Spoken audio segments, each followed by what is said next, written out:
Muito bem, minha gente. Segunda-feira, dia 7 de agosto de 2023. Sejam todos muito bem-vindos ao Papo de Redação de hoje, aqui na Rádio Folha FM 100.3, também na Rádio Folha FM de Bonfim, 94.7 MHz. Estamos também no canal da Folha no YouTube. E você pode participar conosco enviando seu comentário para o 999715300 ou pela seção de comentários da Folha. Nosso canal no YouTube está sempre disponível para você comentar e participar aqui com a gente. Aqui quem fala é o Lucas Luquezzi, para comandar a atração de hoje, falando sobre polícia, né? É até esperado que o final de semana seja um pouco sangrento, né? Em virtude aí, o pessoal, os criminosos, eles parece que tomam ainda mais coragem para poder fazer o mal, né? E, claro, a gente vai falar de notícias aqui de política, uma vez que afeta a população de uma forma geral aqui no estado. Vamos falar de notícias sobre internet e energia, né? Mas vamos começar falando sobre polícia, né? Falando aqui com a Marília Mesquita, que está aqui, tem uma honra sempre de receber a Marília Mesquita, porque ela tem domínio do que ela fala. Fala pra gente, Marília, o que chamou mais atenção nesse final de semana aqui no estado de Roraima em relação a ocorrências policiais? Oi, Lucas. Oi para você que está aí nos assistindo e nos ouvindo pelas ondas da Rádio Folha e também das ondas aí do município de Bonfim. Esse final de semana, Lucas, novamente aí foi registrado com várias mortes, a criminalidade em alta. Foram registrados aí pelo menos 2 mortes e 5 feridos por arma de fogo. A gente já começou aí na sexta-feira, onde 4 homens foram baleados em uma distribuidora lá no bairro Precumã. Até o momento, nenhum deles foi a óbito, apenas foram feridos. Um deles foi ferido no abdômen, outro nas coxas, outro no braço e outro na perna. Sim. E nenhum dos suspeitos aí de ter cometido esse crime foi preso. E aí a gente vai para o sábado, onde um homem, o Gabriel dos Santos... Gabriel Nascimento. Isso. O Gabriel Nascimento, que tem uma vasta ficha criminal. Ele morreu após trocar tiros com uma guarnição da Polícia Militar. Esse caso, ele aconteceu lá no bairro Santa Teresa.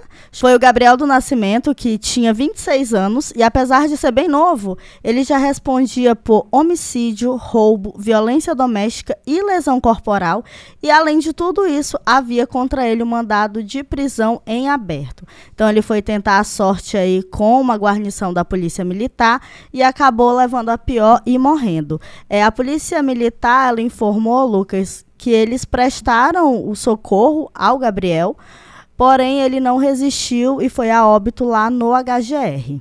Pois é, inclusive para detalhar um pouco mais essa ocorrência, né?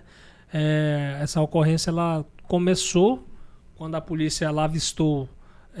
Ele estava na companhia de outras pessoas também, né? Que estavam em um terreno baldio, e aí isso chamou um pouco a atenção da polícia, que evidentemente foi em direção à Avenida São Sebastião, lá no Santa Teresa, atrás desses suspeitos. E a princípio eles até respeitaram a polícia, né, para poder parar, colocar a mão na cabeça. Uhum. Só que, surpreendentemente, o Gabriel tentou a sorte, né? Isso.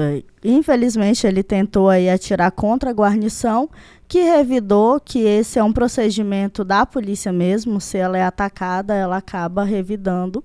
E aí o Gabriel não resistiu aos ferimentos e acabou morrendo lá no HGR. Pois é, teve essa ocorrência, né? Mas também o fim de semana não parou, né? Acidentes de trânsito, enfim, outras ocorrências assim envolvendo criminosos. O que mais que teve nesse final de semana? Um homem também morreu e uma mulher foi ferida, um homem de 36 anos. Ele morreu lá no bairro, lá no centro, no domingo, pela madrugada. E uma mulher de 41 anos, ela foi ferida durante essa tentativa desse homicídio, né? Uhum. Esse caso, ele aconteceu na madrugada do domingo, lá na Avenida Benjamin Constant, lá no centro. Então, aí mais um homicídio e mais uma pessoa ferida por arma de fogo. Teve também acidentes de trânsito, né, incluindo crianças sendo vítimas junto com a mãe. Isso. Além desses homicídios que a gente sempre registra aqui durante o final de semana, o trânsito ele também bate recorde aqui dos materiais que nós produzimos durante o final de semana. E nesse final de semana nós tivemos aí 4 pessoas atropeladas. Pelo menos, né? Pelo menos 4 pessoas atropeladas. Entre essas vítimas, 2 crianças, uma de 8 e uma de 10 anos, além da mãe dessas crianças. Esse caso, Lucas, ele aconteceu ontem, no domingo, lá no bairro Olímpico, e o suspeito de ter atropelado essas pessoas, fugiu do local. A polícia apurou lá que seria um Fiat Mobi de cor vermelha, e esse condutor, ele teria parado ainda, depois de ter atropelado essas pessoas, ele fugiu, não prestou socorro a essas vítimas.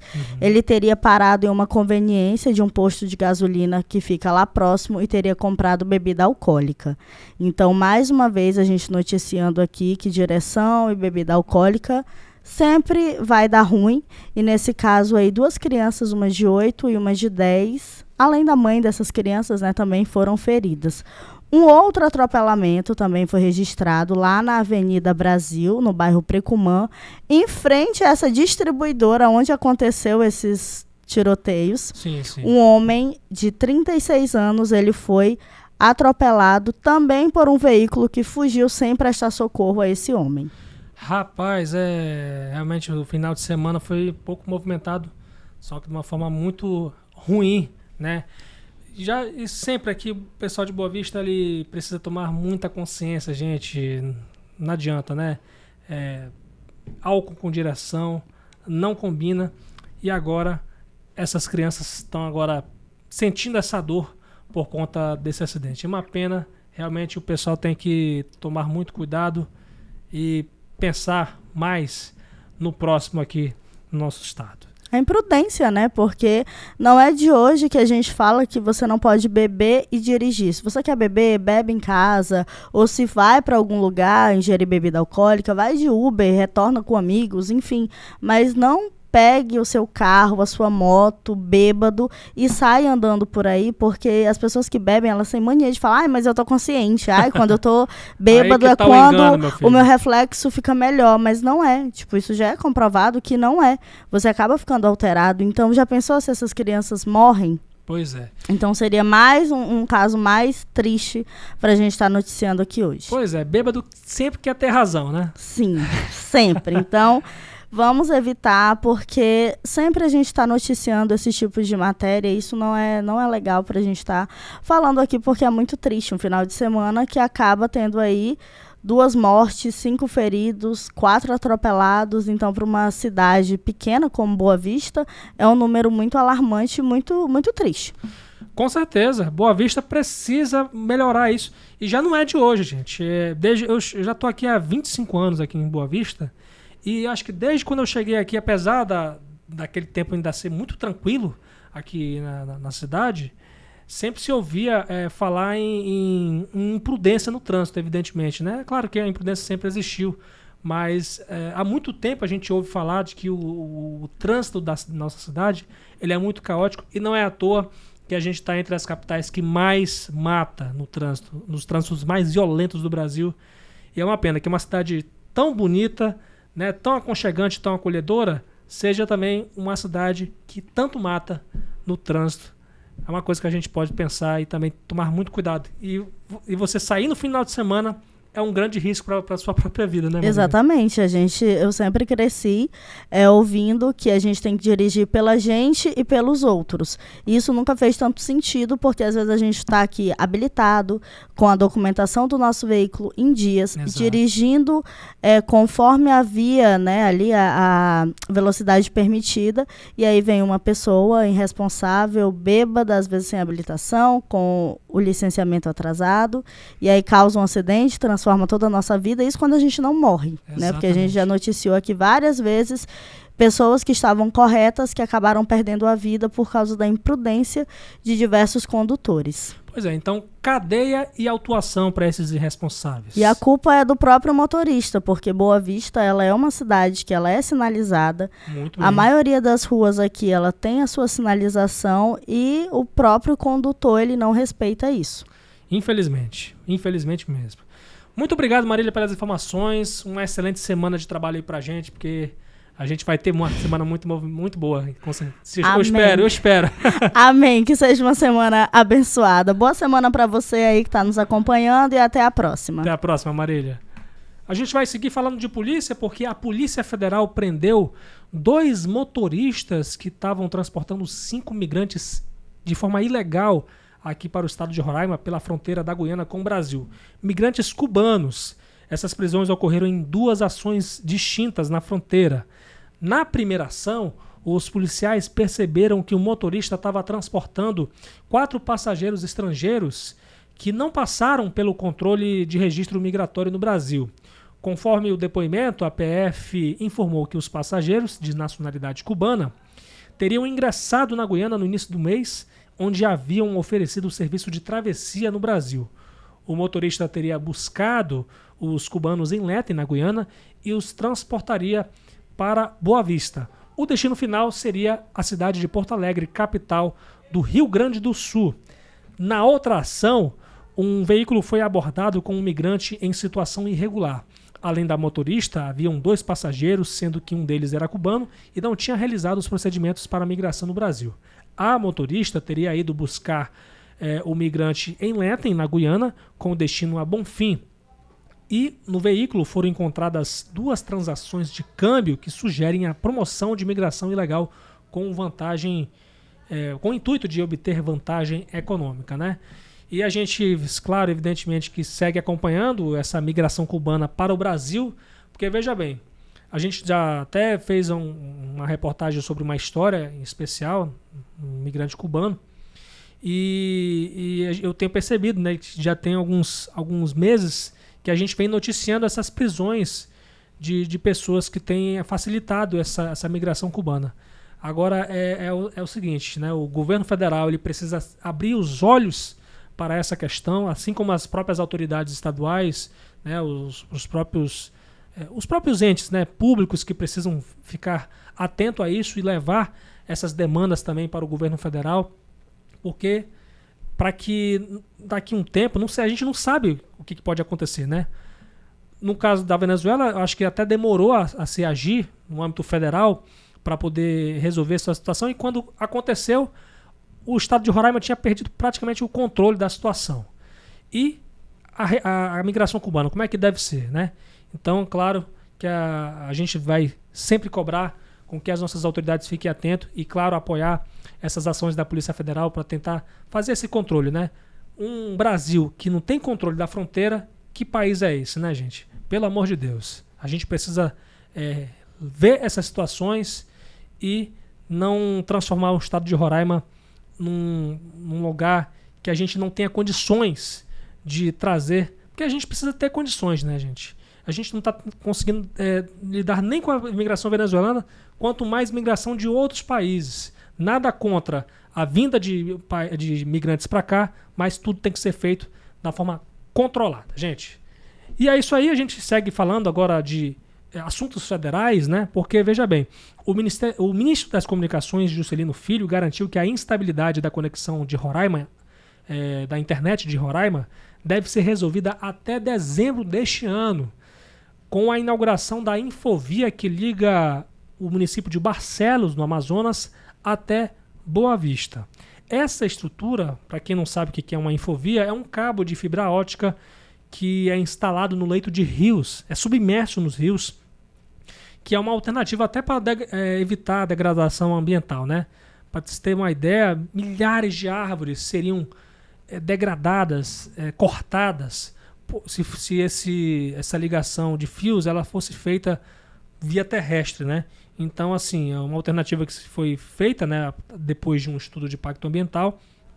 E esses fios, eles saem do município de Barcelos, na Vila de Moura, vão até Caracaraí, né, por hidrovia nesse caso, e de Caracaraí até Boa Vista, o cabo de fibra ótica vem por via terrestre.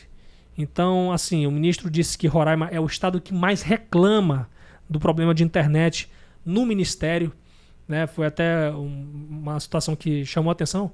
Eu participei da coletiva de imprensa, enviando uma pergunta para o ministro, e ele respondeu dessa forma em relação à situação de Roraima, que o estado de Roraima é um estado que tem muita reclamação, que é enviada por parte da bancada federal do estado, né? 3 senadores, vários deputados federais que já foram lá reclamar dessa situação, e parece que a situação vai ter mais ou menos uma solução até o final do ano. Vamos seguir acompanhando, vamos seguir cobrando, né? É uma ação que faz parte do programa Norte Conectado, composto por 8 infovias que devem levar a internet de alta velocidade a cerca de 10 milhões de moradores que vivem em 59 municípios em 6 estados da região norte. Cada município terá um data center modular, que é uma espécie de centro de dados, né, de informações, onde pares de fibra ótica estarão disponíveis para uso. O investimento total desse projeto gira em torno de 1 bilhão e 300 milhões de reais. E com a melhoria dessa conectividade, o governo federal também vai poder ampliar os serviços de telesaúde na região. É um serviço que permite a chegada da atenção especializada a locais de difícil acesso, alcançando aí as comunidades tradicionais e povos originários.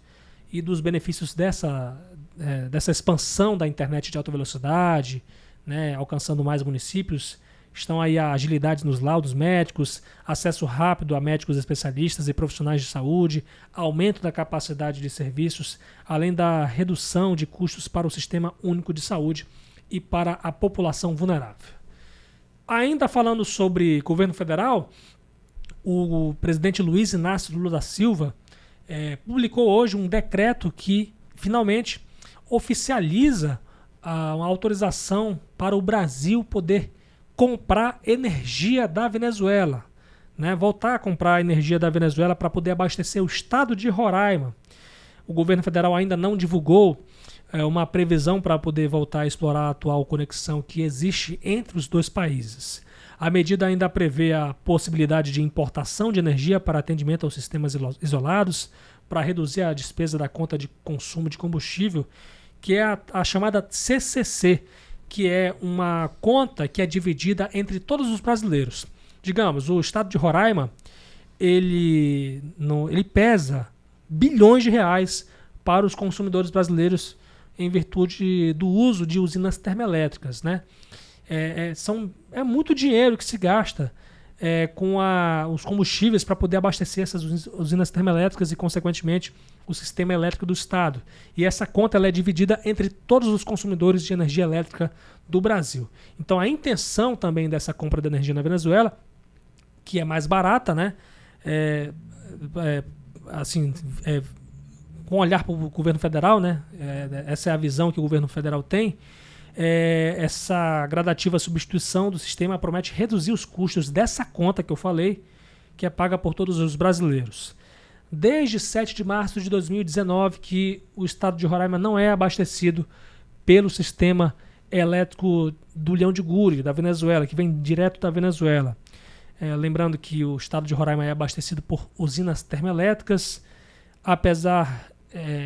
lembrando que essa suspensão do serviço elétrico que ocorreu em 2019, ela se deu pelo contexto de que havia muitas reclamações de apagão, né? Houve muitos apagões. E o estado, apesar de não ter uma capacidade, não ter usinas termoelétricas que teriam capacidade para poder suprir toda a demanda de 250 megawatts, né? O estado, então, naquela época, manteve essa ideia de poder usar usinas termoelétricas para poder manter a energia do estado. Lembrando que esse desligamento, na época, ocorreu em meio a essa tensão da crise diplomática entre o governo Bolsonaro e o ditador Nicolás Maduro e os constantes apagões, como eu falei, que foram, só para ter uma ideia, 170 blackouts de 2016 até o fim do fornecimento pelo Leão de Guri. Ainda em 2019, o governo federal fez um leilão que resultou nos anos seguintes na vinda de 9 usinas termoelétricas para o estado, então aumentando aí a capacidade para poder manter mais estável o sistema elétrico de Roraima. E o governo também na época declarou que o Leão de Tucuruí, as obras do Leão de Tucuruí que liga Manaus a Boa Vista, são obras de interesse nacional. É um contexto que reduziu a quantidade de apagões e daquele ano até 2023 ocorreram apenas 47 blackouts. Realmente é uma redução substancial, né, de 170 blackouts aí no intervalo de 3 anos para um intervalo de 4 anos ter aí 47 blackouts, né? Muito, né? Realmente é uma redução muito, muito boa. Imagine aí como é que vai ser com o Leão de Tucuruí, que os roraimenses tanto esperam se concretizar. E com essas notícias eu termino a minha participação aqui na Rádio Folha FM 100.3, no canal da Folha no YouTube, na Rádio Folha FM de Bonfim com 94.7 MHz. Muito obrigado, minha gente. Aqui é o Lucas Luquezzi falando com todos vocês em todo o estado de Roraima. A edição é de Fabiano Lopes, o apoio técnico de Riover Herrera, John Hudson e Aduan Figueiredo. Siga as nossas redes sociais. A Folha de Boa Vista está em @FolhaBV no Instagram, no Facebook, no Twitter, @TV Folha BV no YouTube. Tem o nosso zap, o 999715300, e tem a minha rede social também, que você pode entrar em contato comigo, falar, bater um papo aqui sobre o papo de redação, @Lucas Luquezzi. Minha gente, me procura aí no Instagram, que eu tô aí, vou ter o maior prazer de conversar com você. Muito obrigado, minha gente. Até amanhã, se Deus quiser.